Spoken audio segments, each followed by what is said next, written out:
The Runaways is about two girls, one of which is highly successful and famous, Joan Jett, and the other is just as successful but in a different way, which is sort of the story. It's a story about two girls that are sort of fighting for independence, but just in that they were the first girls to pick up instruments and play really aggressive rock and roll, and people didn't want to hear that, and so they're sort of like pioneers, and I play Joan and she plays Cherie. And you, obviously, you know, how did you prepare for your roles and the character that you were playing?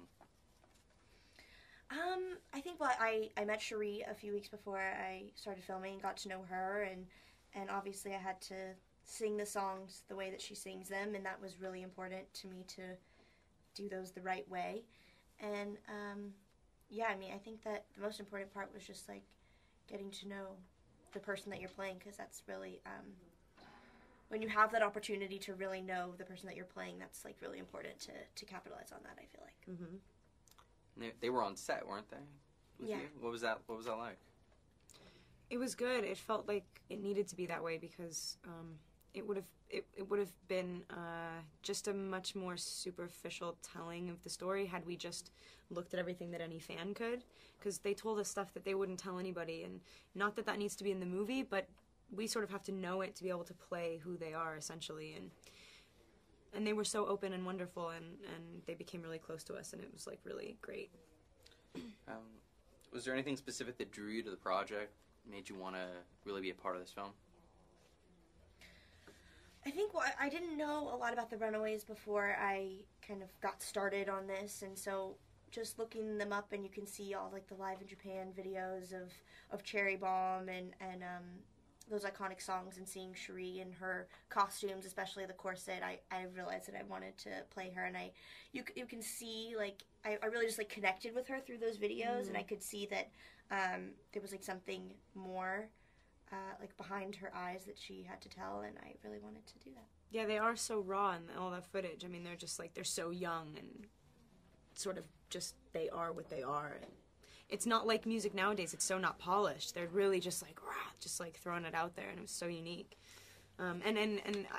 People our age really don't know about the Runaways, so that was a huge draw to sort of like show people that. And also, it's a really unique relationship. Like, you have these two really badass like girls, but at the same time, they're so like sort of overtly sensitive, and that comes through the music. I mean, like, the only reason the music is good, and it's not just like hard, like, you know, it's because they're really delicate little things with a lot of armor on.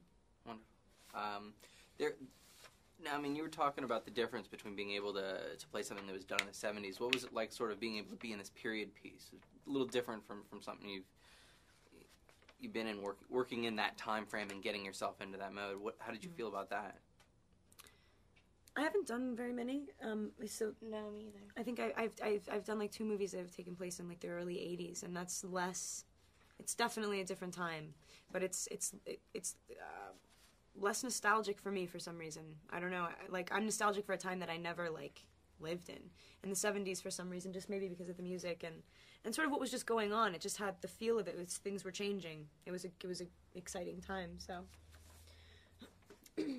was there? Go for it. Oh yeah.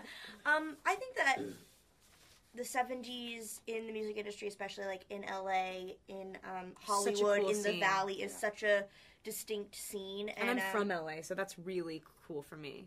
Yeah, I'm not, but you know, still cool. And there's like a lot of people that you come by, especially when you do live in LA, that are like, oh, I saw them here, or like I ran into Cherie like here in 1975. You know what I mean? Like, and so like especially filming the movie in LA was really important and like added a lot to it.